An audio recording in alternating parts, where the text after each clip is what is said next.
عليكم ورحمة الله وبركاته. الحمد لله الحمد لله الذي بين الحلال والحرام في القرآن الكريم، كما أرسل جميع الرسل هداية للناس، وهو الذي جعل الجنة لمن خاف مقام ربه ونهى النفس عن الهوى.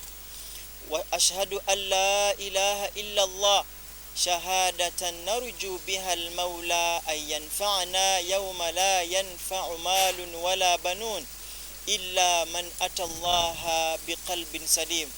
وأشهد أن محمدا عبده ورسوله الذي جاءنا بالهدى ودين الحق ليظهره على الدين كله وكفى بالله شهيدا. وعلى آله وأصحابه الذين كانوا قليلا من الليل ما يهجعون وبالأسهار هم يستغفرون وفي أموالهم حق للسائل والمحروم. عباد الله، أوصي نفسي وأنفسكم بتقوى الله، كما قال تعالى في القرآن الكريم: أعوذ بالله من الشيطان الرجيم: يا أيها الذين آمنوا اتقوا الله ولتنظر نفس ما قدمت لغد واتقوا الله إن الله خبير بما تعملون. وقال صلى الله عليه وسلم في حديث عبد الله بن مسعود رضي الله عنه: كان رسول الله صلى الله عليه وسلم يقول: اللهم إني أسألك الهدى والتقى والعفاف والغنى. وروي عن علي بن أبي طالب رضي الله عنه أنه خرج إلى المقبرة، فلما أشرف عليها قال: يا أهل القبور، أخبرونا عنكم أو نخبركم، أما خبر من قبلنا فالمال قد اكتسم، والنساء قد تزوجنا، والمساكن قد سكنها قوما غيركم. ثم قال: أما والله لو استطاعوا لقالوا لم نرى زادا خيرا من التقى. وقال شاعر: عليك بتقوى الله إن كنت غافلا، يأتيك بالأرزاق من حيث لا تدري، فكيف تخاف الفقر والله رازقي، فقد رزق الطير والحوت في البحر، فمن ظن أن الرزق يأتي بقوة ما أكل العصفور شيئا مع النسل. أما بعد، abebitiibwa abaddu abatulaba era batuwuliriza, soose okutendereza Allahu subhanahu wa ta'ala.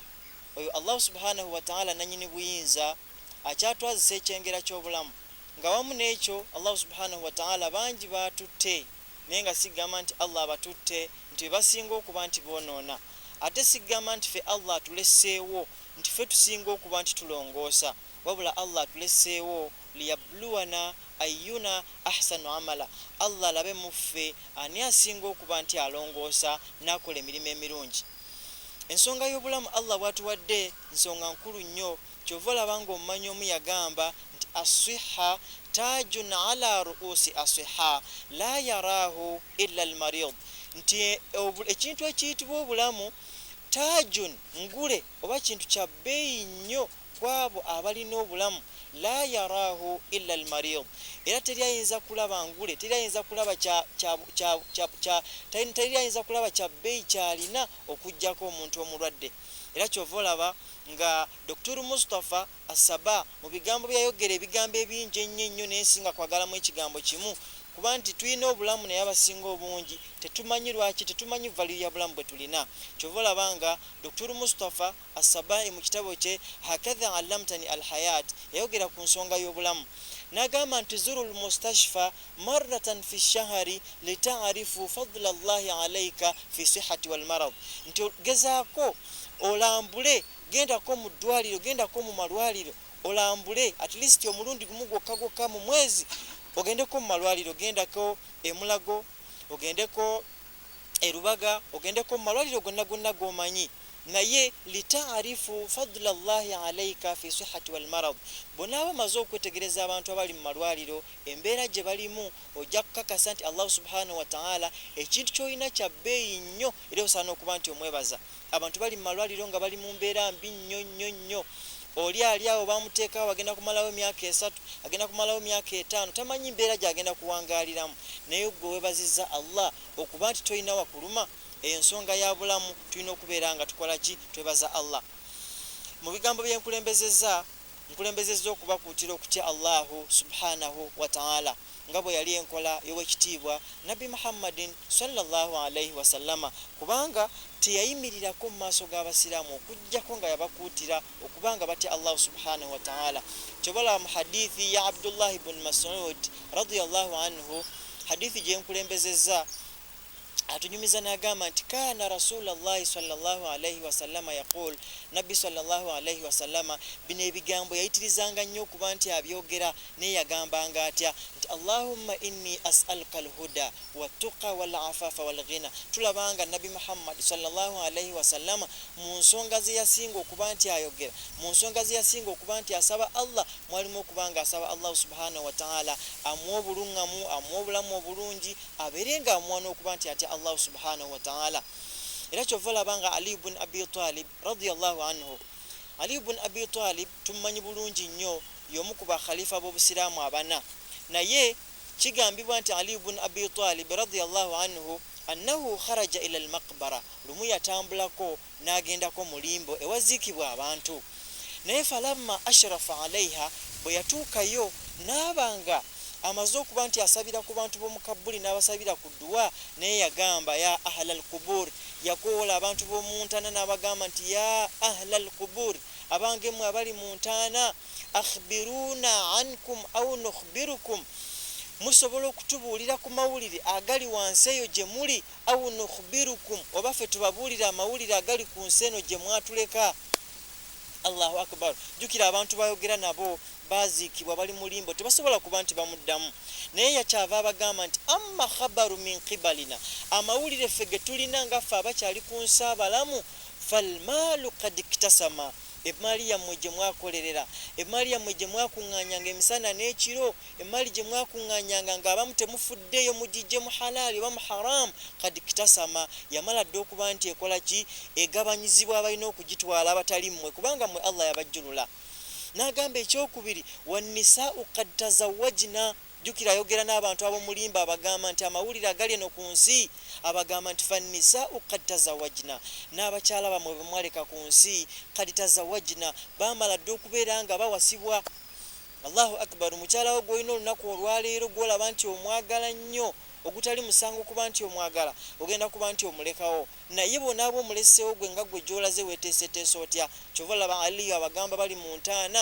nti wannisaa'u kad tazawwajna n'abakyala bwe mwaleka ku nsi baawasibwa dde abasajja abalala kiki tulina okuba nti twekolera tulina okuba nga tweteekateeka naye n'asembayo ekyokusatu n'agamba nti wal masakinu kad sakanaha qauman ghairakum n'amayumba zimanshoni ze mwaleka kuno ku nsi kad sakanaha qauman ghairakum zamala dde okubanga zisulibwamu oba zitwalibwa abantu abalala abatali mmwe nolwekyo abaddu abatulaba tuli ku nsonga ey'okuba nti tutya Allahu subhanahu wa ta'ala ku nsonga y'okutya Allah ngenda kubanga nsembyayo ensonga ebigambo bya shairu omu yabyogera nga ayogera ku nsonga y'okubanga tutya Allah subhanahu wa ta'ala bwe tunamaliriza okulaba ebigambo ebyo tugenda ku musomo gwaffe ogw'olwaleero naye shairu omu yagamba nti alaika bitaqwallahi in kunta ghafila nti nkukuutira okubanga otya Allah subhanahu wa ta'ala in kunta ghafila singa obadde ng'oli mugayaavu lwaki nagamba nti alaika bitaqwallahi in kunta ghafila ya'tika bil arzaqi min haythu la tadri bonabanga otidde Allah subhanahu wa ta'ala ya'tika bil arzaqi min haythu la tadri Allah agenda kukuleetera Allah agenda kugabirira mu bifo wotasuubirira kuba nti Allah akugabirira Allah agenda kugabirira wobadde tosuubirira lwaki otidde Allah subhanahu wa ta'ala nagamba nti fakaifa takhafu al-faqri wallahu raziqi nagamba nti neewuunya nnyo omwana Adamu neewuunya nnyo omuntu atya obwavu nga wallahu raziki nga ate Allah subhanahu wa ta'ala yagabirira Allah agabirira atya nagamba nti faqad razaka at-tayru wal-huti fil bahri mutunulira Allah subhanahu wa ta'ala agenda n'agabirira ebinyonyi n'agabirira n'ebyennyanja mu mazzi ebitalima ebitakungula ebitalina business ebitalina mulimo Allah n'abanga abigabirira. Kyovolanga Nabi Muhammad sallallahu alaihi wasallam mu hadith yagamba nti law annakum tatawakkaluna ala Allahi haqqa tawakkulihi la razaqakum kama yarzuqu at-tayra taghdu khimasan wa taruhu bitwanan. Nti singa mwali mwesigamira Allah mu bukakafu bw'okuba nti mumwesigamira la razaqakum kama yarzuqu at-tayra, Allah yandibagabiridde nga bwagabirira ebinyonyi. Ebinyonyi bwe bikola bitya? Taghdu khimasan, bikeera ku macanga nga ebisakiro byabyo bikalu, tekina business tekina mulimo gwonna nikitambula yonna yonna Allah gyakisindise. Wataruhu bitwanan, nikikomawo nga Allah subhanahu wa ta'ala ekawungeezi nga akigabiridde. Eyo nayo nangenzeeyo okubalaga nti ensonga y'okutya Allah subhanahu wa ta'ala nsonga nkulu nnyo. Naye n'agamba nti waman dhanna anna rizqa ya'ti biquwa, oye naye nalowooza nti ekyokulya kyonna ky'oba ofunye oba okugabirirako kwonna kwonna kujja lwakuba nti oyina amaanyi.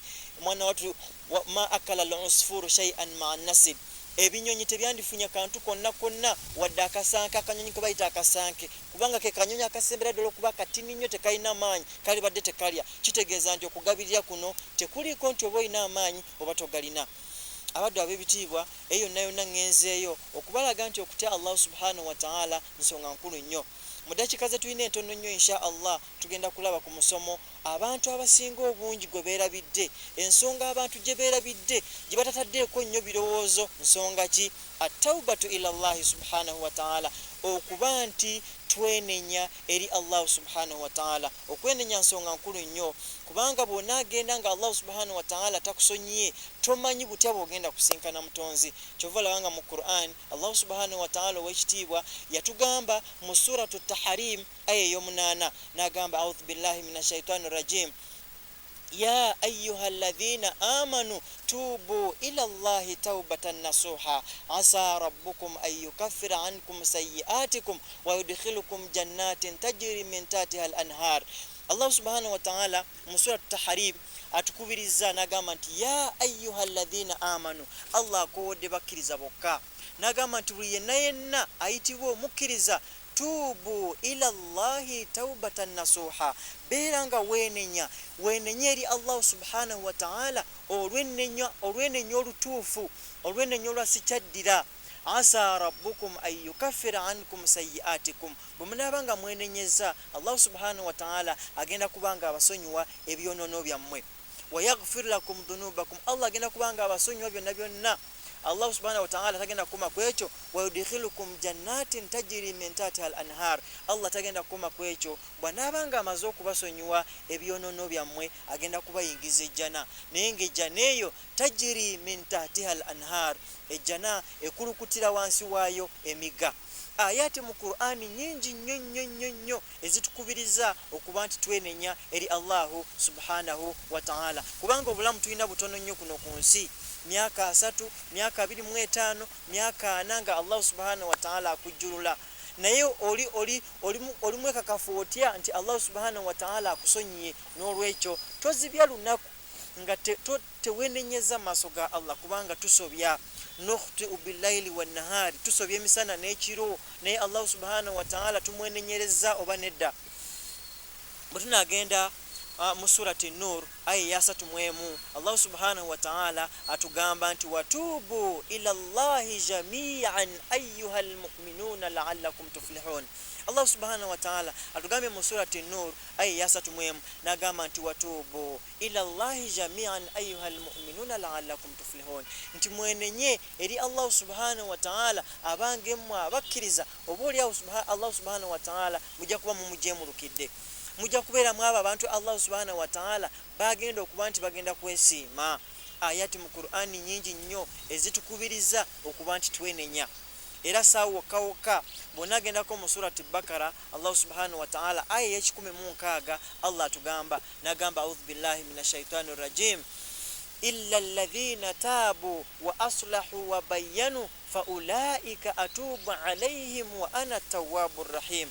Bw'onagenda mu surati Bakara aya y'ekikumi Allah tugamba nti watubu illa alladhina tabu wa aslahu wa bayyanu fa ulaika atubu alaihim wa ana tawwabur rahim.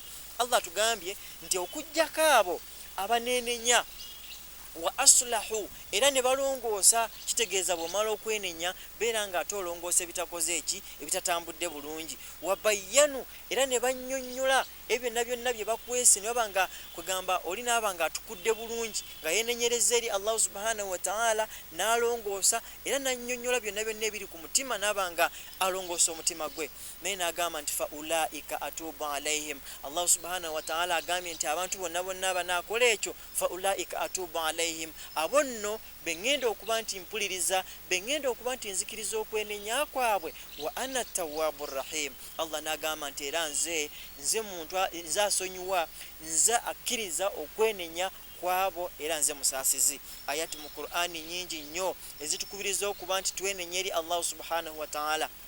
Abasinga oli ayinza okuddaawo n'agamba nti nze mu butuufu nga nkoze ebikolobero bingi nnyo, Allah asobola okunsonyiwa. Oli n'agamba nti mu butuufu nga njemedde Allah, nga gwe olaba byokola binene nnyo, olaba nga Allah tasobola kusonyiwa, naye Allah akuwadde essuubi. Mathalan, oli ayinza obba nga akoze shiriki, ngera Allah subhanahu wa ta'ala bw'atugamba mu Qur'an n'agamba nti inna Allaha la yaghfiru an yushraka bihi wa yaghfiru ma duna dhalika liman yasha. Allah subhanahu wa ta'ala tugambye nti inna Allaha la yaghfiru an yushraka bihi, nti Allah subhanahu wa ta'ala tasonyiwa omuntu yenna aba amugasseeko ekintu ekirala.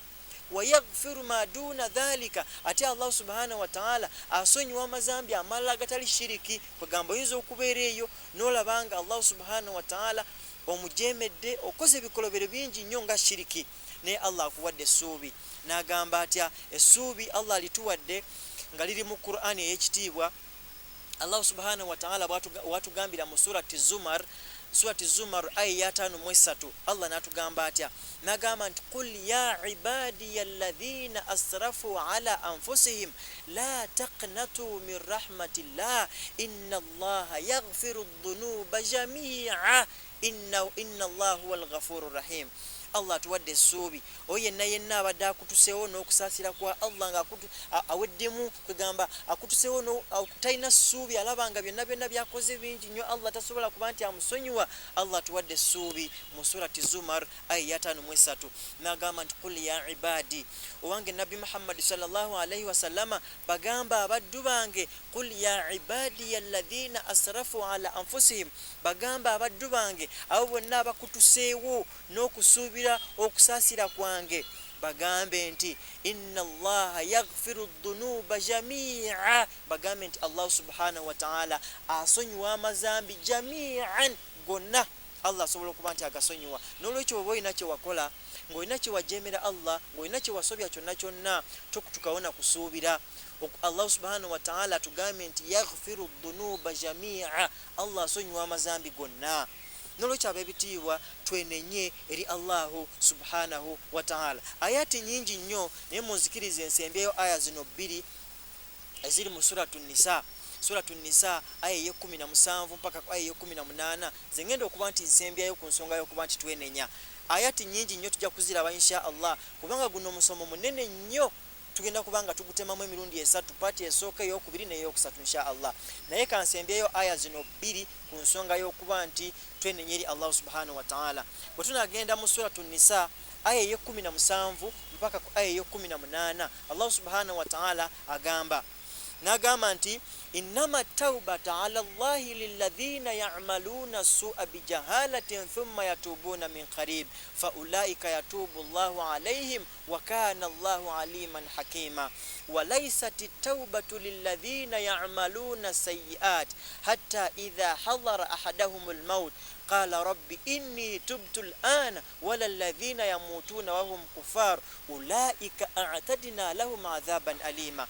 Allah subhanahu wa ta'ala mu suratu Nisa aya y'e17 ne aya y'e18 Allah tugambye atya, n'agamba nti innama tawbatu ala Allahi lilladhina ya'maluna su'a, nti okwenenya Allah subhanahu wa ta'ala kwakkiriza lilladhina ya'maluna su'a bijahala, beebo abakola ebisobyo oba aboonoona naye nga mu kwonoona kwabwe bakola ebikyamu bijahalatin mu butamanya oba mu butanwa nabanga akola ekintu nga kikyamu thumma yatubuuna min qarib awe wali ensonga enkulu nagamba nti innama taubatu ala llahi lilladhina ya'maluna su'a bijahala okwenenya Allah subhanahu wa ta'ala kwakkiriza kweko kw'abantu kwegamba omuntu akoze okwenenya nabanga alina byakoze bijahalatin nga bikoze mu butamanya thumma yatubuuna min qarib nabanga yenenya mu bwangu ddala mu kaseera akatali kawala akaseera ak'okumpi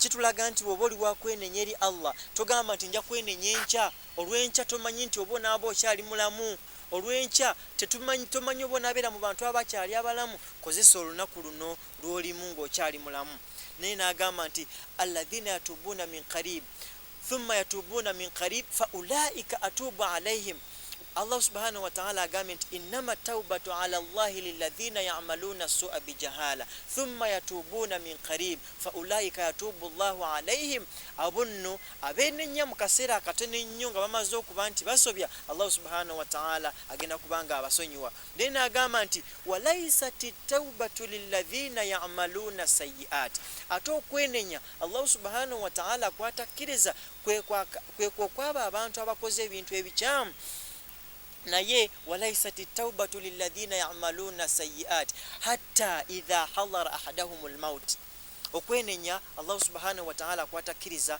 kwekwoyo omwana Adamu asobya nalindiriza okuba nti yenenya mpaka Allah subhanahu wa ta'ala lwatuusa ajaliye nga Allah atuusa okuba nti amujjulula nalyoka alajana nalyoka amanya nti kati okwenenya kutuuse Allah agambye nti hatta idha hadara ahadahumul maut qala rabbi nabanga atawanjagira Allah subhanahu wa ta'ala inni tubtu al'ana najjukira okuba nti yenenya Allah subhanahu wa ta'ala omuntu afaanana bw'atyo Allah subhanahu wa ta'ala okwenenya kwe Allah takukkiriza n'olwekyo abaddu ab'ebitiibwa olina okubanga wenenya mu kaseera akatali kawala tugendeko mu hadithi nabbi sallallahu alaihi wasallama yayogera hadithi nyingi nnyo ku nsonga y'okuba nti tukola ki twenenya eri Allah subhanahu wa ta'ala naye hadithi esooka hadithi ya Abi Hurairata radiyallahu anhu atunyumiza n'agamba nti sami'tu rasulallahi sallallahu alaihi wasallama nti yawulira nabbi sallallahu alaihi wasallama yaqul ng'agamba nabbi yamuwulira agamba atya n'agamba nti wallahi inni la astaghfirullah wa atubu ilayhi fil yawmi aktharu min 70 marra Abi Hurairata radiyallahu anhu atunyumiza nagamba nti yawulira nabbi sallallahu alayhi wasallama ng'agamba nti wallahi inni la astaghfirullah nabbi yalayira n'okulayira nagamba nti wallahi inni la astaghfirullah nti mazima nze gumulaba wano nabbi Muhammad sallallahu alayhi wasallama la astaghfirullah wa atubu ilayhi nze nsaba Allah nsonyiwe era ne mwenenyeza fil yawmi mulunaku aktharu min 70 marra mulunaku okuba nti nkugamba asaba Allah okumusonyiwa n'okuba nti amwetondera mulunaku nabanga asusa emirundi egisukka mu 7 Uriya Nabi Muhammad sallallahu alaihi wasallam mu hadithi endala era ngeyongereza kweyo nabbi atuwe ekifaananyi ekituufu kubanga mu hadithi eno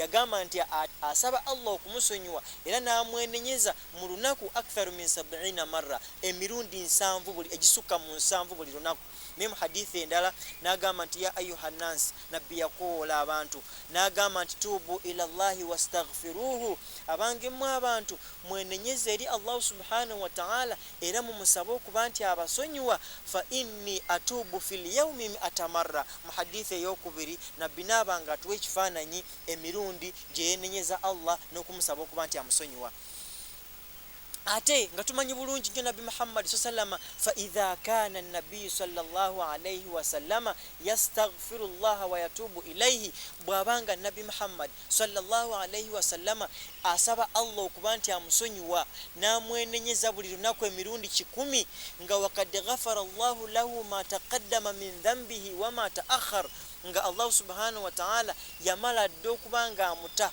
yamusonyiwa ebyo nabyo nebyonono bye ebyasooka n'ebirijjo oluvannyuma tunulira nabi Muhammad sallallahu alaihi wasallama Allah yamusonyiwa byonna byonna ebyakulembera byakulembeza okukola nebirijja naye ate yasinga okuba nti asaba Allah okumusonyiwa buli lunaku nabanga amusaba mirundi 10 naye ate ffe omuntu nga lam yudhiru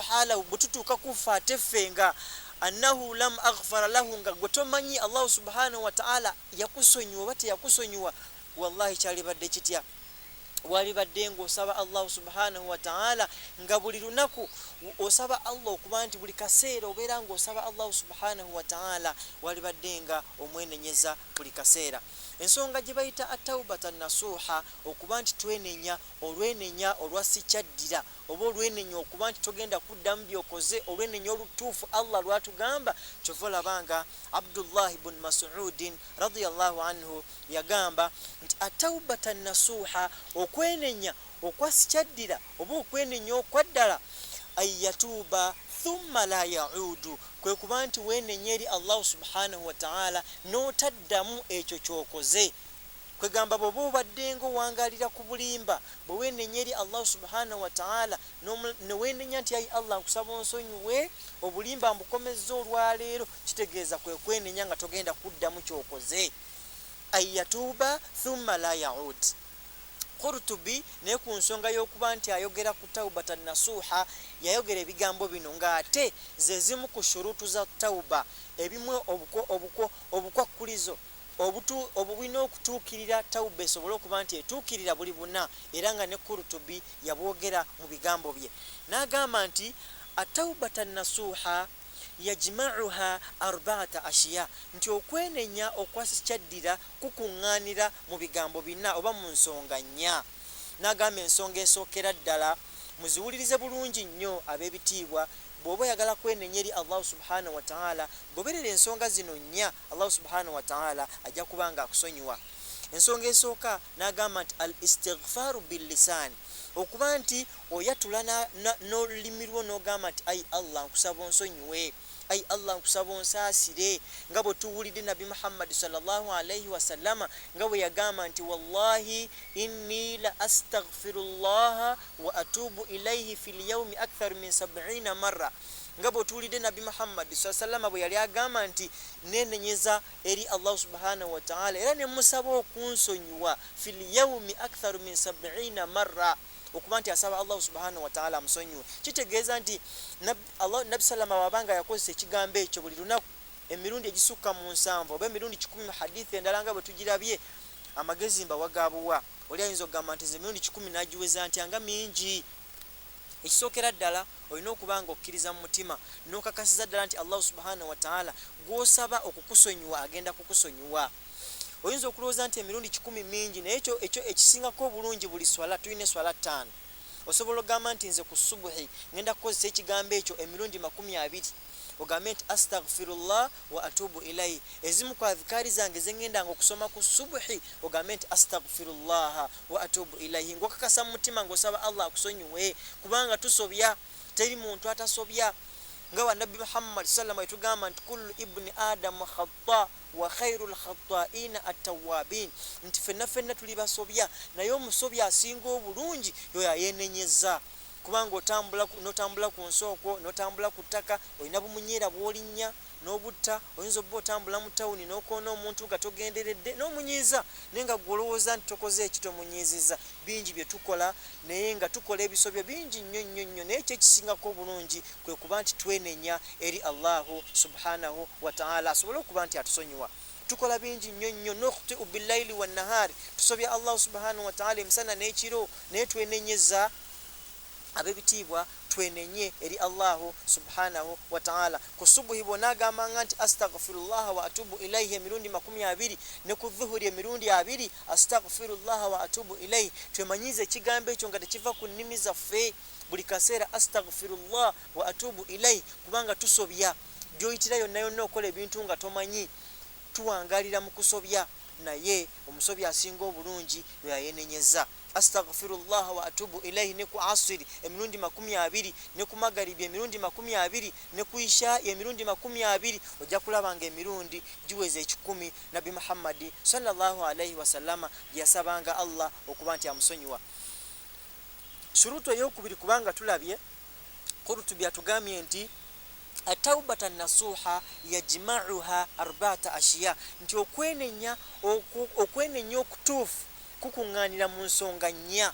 Naye agambye nti ekisooka al istighfaru bil lisan, okuba nti oyatula n'olulimi lwo n'ogamba nti astaghfirullah wa atubu ilayhi. Then ensonga eyokubiri n'ogamba nti al iqla'u bil abdan, n'omubiri gwe nnyini n'obanga ogwewaza, n'obanga weekuuma omubiri gwo okuba nti tolina kyokola nga kikyamu ng'okozesa mubiri gwo. Amaaso gano tugakozesa nnyo kuba nti tukoleramu ebintu ebikyamu, emimwa gyaffe ne tufulumya ebigambo ebitali bituufu, kwegamba emikono gyaffe ne tugikozesa bubi, ebiyungo byaffe byonna ne tuba nga tubikozesa bubi.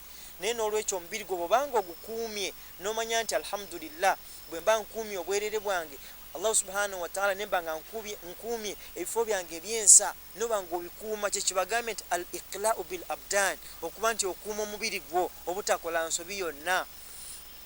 Ekyokusatu n'agamba wa idmaru tarkul audi bil jinan, n'omutima gwo gwe nnyini gulina okubanga ogwewaza omutima, kubanga omutima kikulu nnyo. Nzijukiranga bwe twali tusoma ku nsonga y'okukuuma olulimi, omutima ogwo nagwogerako, era insha Allah mu maaso tujja kulaba omutima guno.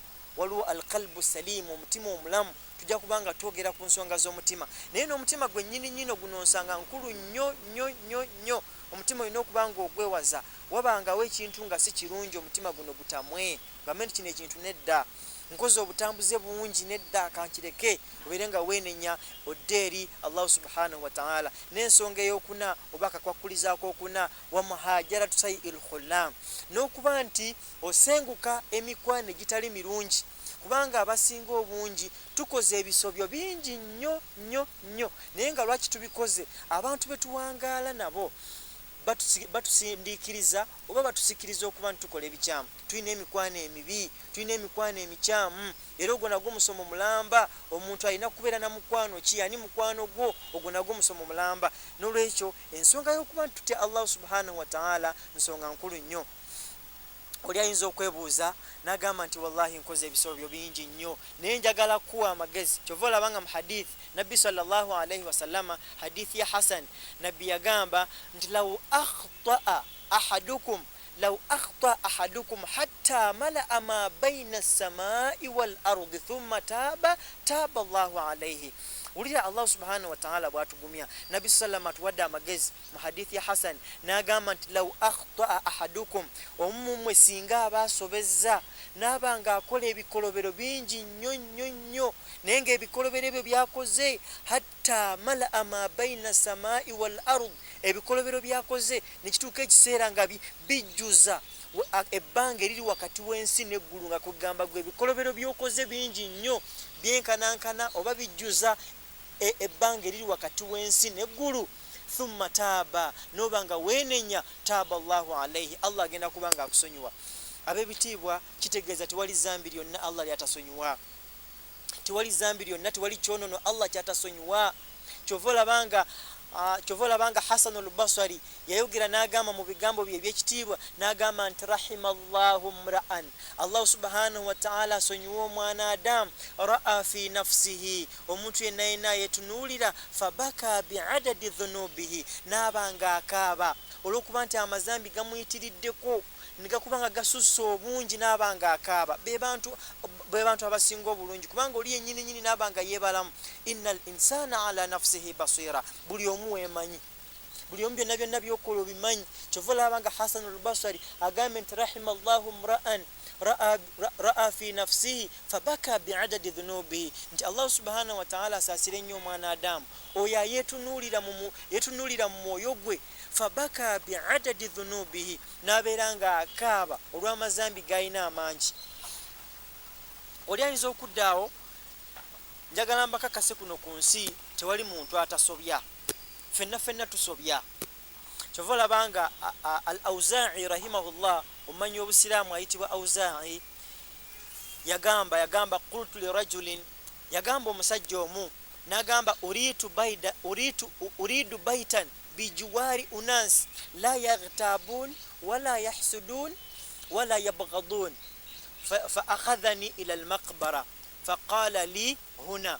Al-Awza'i rahimahullah ngezaako kubalaga nti tewali atasobya kuno ku nsi, tewali muntu ng'ali perfect, naye ekisingako obulungi bwe kuba nti omanya ensobi gy'okoze noba nga weenenya mu kaseera akatono ennyo nga tolinda kugamba nti nja kwenenya enkya, kubanga olw'enkya tetumanyi oba onaabeera mu bantu abalamu. Naye Al-Awza'i yagamba nti qultu li rajulin, yagamba eri omusajja n'amugamba nti uridu baitan, nga bwolaba bano ba bloka ba kiyungirizi bano ba property master n'ogamba n'omuyita n'omugamba nti njagala kufunayo omuzigo, ompangisirizeeyo omuzigo ogumu, kugamba njagala onfuneyo room oba ya single oba ya double, n'omugamba nti njagala onfuneyo room oba onfunireyo ennyumba gye nsobola okuba nti mpangisa yonna oba nga ngula.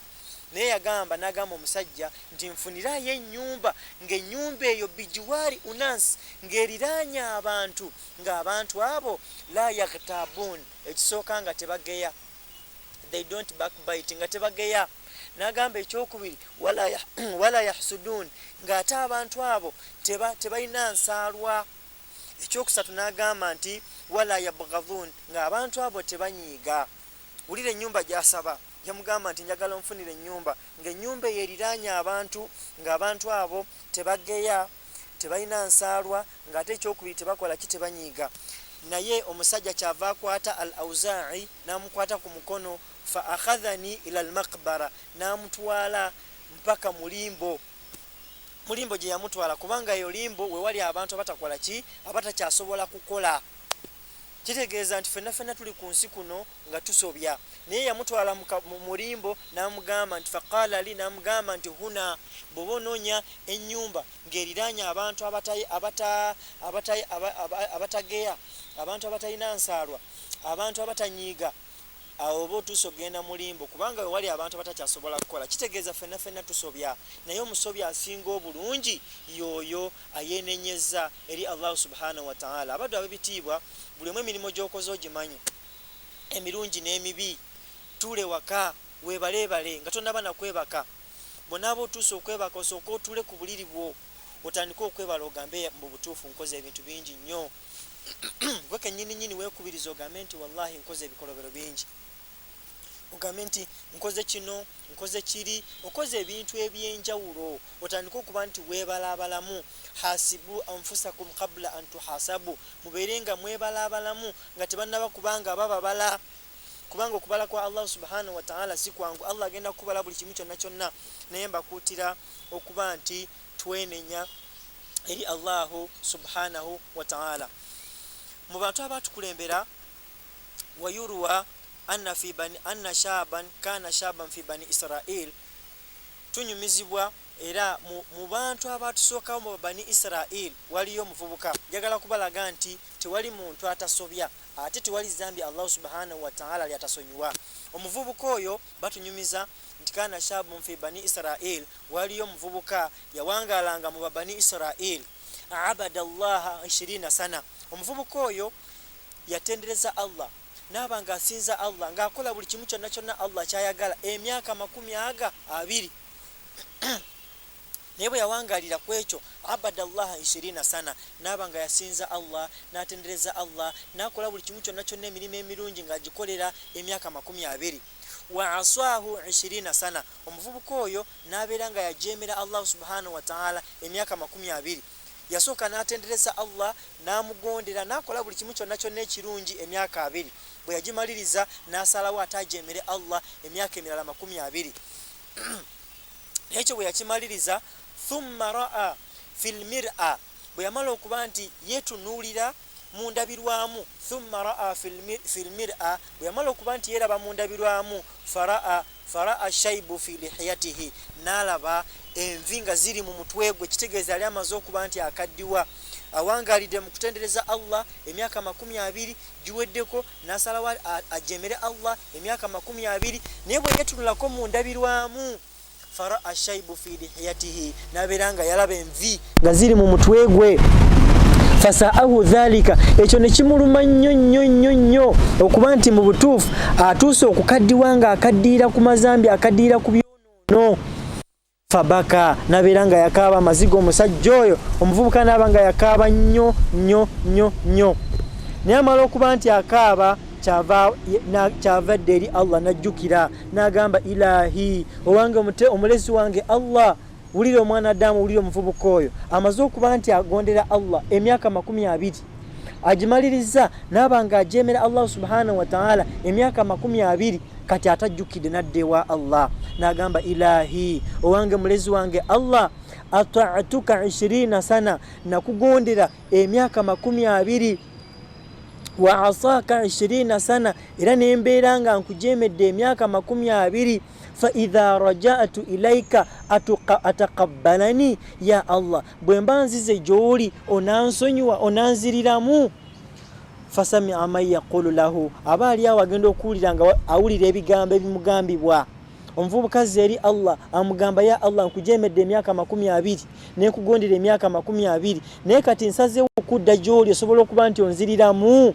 Fasami amay yaqulu lahu nawulira eddoboozi nga limugamba ata'atana fa ahbabnaka watugondera era ne tukwagala nnyo wa asaitana fa amhalnaka ate n'otujemera ne tukutamwa nnyo ne tubanga twakunyiigira nnyo naye wulira ebigambo ebyasembayo nga bye bigambo fenna ebituzaamu amaanyi naye yagamba nti fa in rajata ilaina qabbalnaka bonaaba ngozze gye tuli tugenda kubanga tukuddiramu tugenda kubanga tukusonyiwa. Tuli ku nsonga y'okuba nti twenenya abaddu ab'ebitiibwa abatulaba era batuwuliriza ensonga y'okuba nti twenenya nsonga nkulu nnyo.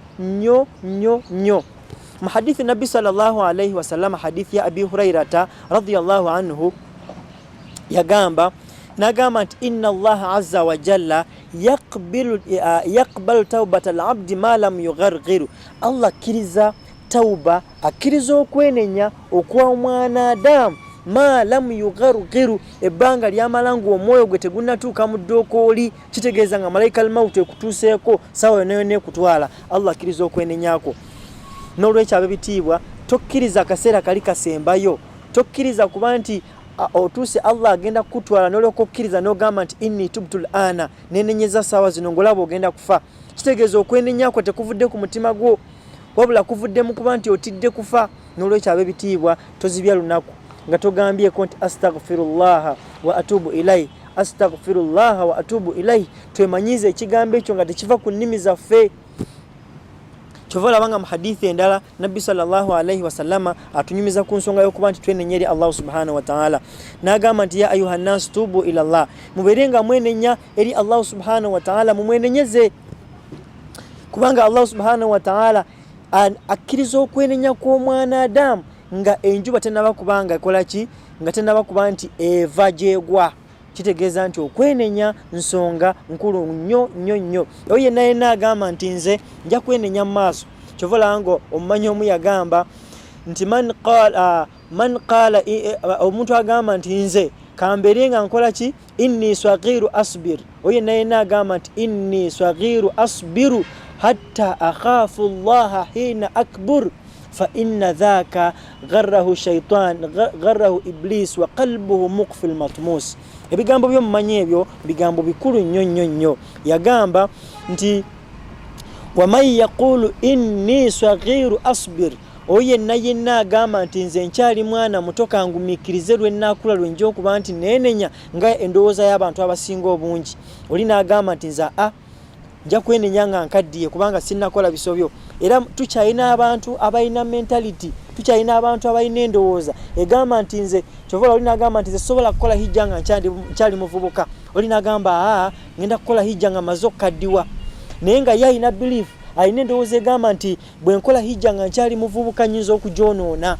Oba n'agamba nti kangende nkole hijja nga maze okukaddiwa Allah asobola okunsonyiwa amazambi gonna genze nkola. Eyo endowooza si ntuufu. Naye omuntu yenna agamba nti inni saghiru asbir nti nze nkyali mwana muto kangumiikirize nja kubanga nnenenya nga nkuze. Allah subhanahu wa ta'ala ayinza obutakutuusaayo. Hatta akhafu Allah hina akbur nti nsobola okubanga nti Allah subhanahu wa ta'ala nga nkuze yendowooza abantu gye tulabye naye yagamba nti omuntu ekimutawanya omuntu afaanako bw'atyo fa inna dhaaka gharrahu iblis, shaitani yemulabankanya, shaitani yemubuzaabuza, yemuteeka mu ngeri eyo. Gharrahu iblis wa qalbuhu muqfil matmus, shaitani etuuka ekiseera ng'omutima gwe gusibye, neba ng'omutima gwo gwesulise, nga buli kimu kyonna kyonna kyolaba kyesulise, okirabira mu upside down, kwegamba ng'endowooza yeri awo bwetyo. Ab'ebitiibwa tubeere nga twenenya eri Allahu subhanahu wa ta'ala. Mu hadithi gye ngenda okusoma mpanvu era njagala tugyetegereze, oli ayinza okugamba nti wallahi nkoze ebikolobero bingi nnyo era hadithi abasinga obungi twagiwulirako naye tugireka bulesaawo. Hadithi tugimanyi bulungi nnyo naye tugireka bulesaawo, naye ng'ate amakulu agagirimu malungi nnyo tulina okuba nga tugekwatako. Hadithi ya Abi Sa'id al-Khudri radiyallahu anhu atunyumiza, n'agamba nti anna nabiyya sallallahu alayhi wasallama qaala, Nabi Muhammad atunyumiza mu hadithi empanvu gye tugenda okuba nga tulaba, twagala twetegereze era gwali eyo oyinza okulowooza nti ebyonono okoze bingi nnyo, naye njagala kugamba nti si gwe asoose. Abantu bajeemera Allah, abantu bakola ebikolobero eby'enjawulo naye oluvannyuma beenenya eri Allah, Allah n'aba nga yabasonyiwa. Naye nabbi atunyumiza mu hadithi n'agamba nti kaana fi man kaana qablakum rajulun qatala 99 nafsan. Nabi Muhammad sallallahu alayhi wasallama mu hadithi ya Abi Sa'id al-Khudri atunyumiza n'agamba nti kaana fi man kaana qablakum rajulun qatala 99 nafsan, nti mabegako nga ffe tetunaba kubanga tujja waliwo omusajja qatala 99 nafsan, yatta abantu 99. Gwoba obadde okyalowooza nti kwegamba oba obadde olowooza nti amazambi g'okola manene, wallahi abantu gye bali abajeemera Allah. Naye njagala muwulirize hadithi eno ng'ate erimu ekyafaayo nabbi kyatunyumiza, n'agamba nti omusajja oyo qatala 99 nafsan, yatta abantu 99. Naye amala okubanga assa abantu 99 naye kuba mu mutima n'agamba nti mu butuufu kino kyenkoze Allah wange ngenda kumusinkana ntya. Naye amala okuba nti yeekubye mu mutima tiyakola atya, kyava fasaala an a'lami ahli al-ard, n'aba ng'abuuza ku mumanyi ali mu kitundu ekyo. Wulira omusajja kye yakola, amaze okuba nti ategedde nti asobezza Allah, akoze ebikolobero bingi nnyo, naye fasaala an a'lami ahli al-ard, n'aba ng'abuuza ku kitundu okwo nti ani mumanyi aliko gwe nsobola okwebuuza ku nsonga eno, Allah nga mujeemedde nnyo. Naye fadulla ala rahibin, ne bamulagirira eri omusajja eyalimu nga muyivu ebiseera ebyo. Naye bamala okuba nti bamulagiridde omusosodoti oyo, ne bamulagirira omusajja omuyivu, naye fa ataahu faqaala, n'agenda gyali n'amugamba nti inni qataltu, nabeera nga amugamba nti natta 99 nafsan, natta abantu 99, fahal lahu min tauba, bwe mbanga nenenyeza eri Allah subhanahu wa ta'ala asobola okuba nti ansonyiwa. Omusajja abuuza omumanyi n'amugamba nti natta abantu 99 naye bwe nenenya eri Allah asobola okuba nti ansonyiwa. Naye omusajja kyova olabanga ekintu kyonna kyonna bw'oba tokimanyi, kino kigenda eri abawalimu, bw'obanga tomanyi kintu, bw'obanga man yaqulu la faqad afta, omuntu yenna yenna buli lw'ogamba nti nze simanyi oba omaze okulamula, ekisingako bulungi tomala galamula kintu kyonna kyonna nga tokola kinga tokimanyi. Naye omusajja amala okuba nti abuuziddwa, omusajja amugambye nti nzisa abantu 99 naye bwe nenenya eri Allah subhanahu wa ta'ala asobola okuba nti ansonyiwa. Omusajja owatalina kulindalinda kyonna kyonna yamugamba nti la, usa abantu 99 yawulira nga yeekanze nnyo, n'amugamba ottotya abantu bonna abo, n'agamba Allah tasobola kubanga akusonyiwa. Naye omusajja nti yaggwamu ssuubi n'agamba nti oŋŋambye Allah tasobola kuba nti ansonyiwa. Faqatalahu fakammala bihi 100, n'aba nga yamutta. Fakammala bihi 100, naye n'ajjuliriza 100. Jjukira azze nga assa abantu 99 neyebuuza kuseeka n'amugamba nti nzisa abantu 99 naye Allah asobola okuba nti ansonyiwa. Seeka n'amugamba nti Allah tasobola kusonyiwa. Omusajja kye yakola faqatalahu fakammala bihi 100, n'aba nga yamutta n'ajjuliriza abantu 100. hadithi eyo mpanvu insha Allah muzikirize tujja kubanga tujimalayo mu kitundu kyaffe ekyokubiri kuba mpanvu nnyo naye kyenjagala okukomekkereza nakyo tubadde ku nsonga ey'okuba nti at-tawbatu ila Allah subhanahu wa ta'ala, twenenye eri Allah subhanahu wa ta'ala nga tukyasobola ng'okyayina amaanyi, tolinda kulwala. Abasinga obungi alinda asooka alwale, alinda asooka alabe nga Allah subhanahu wa ta'ala amufunzizza nga ali wali alwadde ku kitanda lwalaba nti kati agenda. Kozesa obulamu bwo ng'okyali mulamu bulungi nnyo, tewali zambi lyonna Allah lyatasonyiwa. Aya gye twakulembezezza aya tuzaamu essuubi eri mu surati Zumar aya ya 5:3 Allah agambye nti qul ya ibadiya alladhina asrafu ala anfusihim la taqnatu min rahmatillah inna Allaha yaghfiru dhunuba jami'a. Eyo aya buli lw'ogisoma beera ng'oddamu amaanyi, oddemu essuubi, omanye nti Allah subhanahu wa ta'ala tewali zambi lyatasonyiwa. Bw'oba olina by'okoze byonna olwaleero beera nga weemanyiza ekigambo astaghfirullah wa atubu ilayhi, astaghfirullah wa atubu ilayhi, tekikuvanga ku lulimi lwo. Ku subuhi gamba astaghfirullah wa atubu ilayhi, ku makya astaghfirullah wa atubu ilayhi ku ssaawa 7, kubanga Nabi Muhammad ye sallallahu alayhi wa sallam mu hadithi nga bwe tuziraba yagamba nti wallahi inni la astaghfirullah fil yawmi akthar min 70 marra. Nabbi gwe tumanyi obulungi ennyo, Allah gwe yasonyiwa, Allah gwe yata, n'aba nga yamusonyiwa byonna ebyasooka ebyonoono bye n'ebirijja oluvannyuma yatenderezanga Allah n'asaba Allah okuba nti amusonyiwa. Mu lunaku ng'asaba Allah okumusonyiwa emirundi egitasuka mu 7, emirundi 10. Nolwekyo abakkiriza abatulaba, maliriza ebigambo byaffe ebyolwaleero nga mbakuutira okuba nti tudde eri Allah tumwenenyeze. Tetumanyi enkyo oba tunaabeera balamu oba tunaabeera mu bantu abagenda okuba nti tufa, naye ofudde okakasa nti Allah akusonyiwa ebyokoze.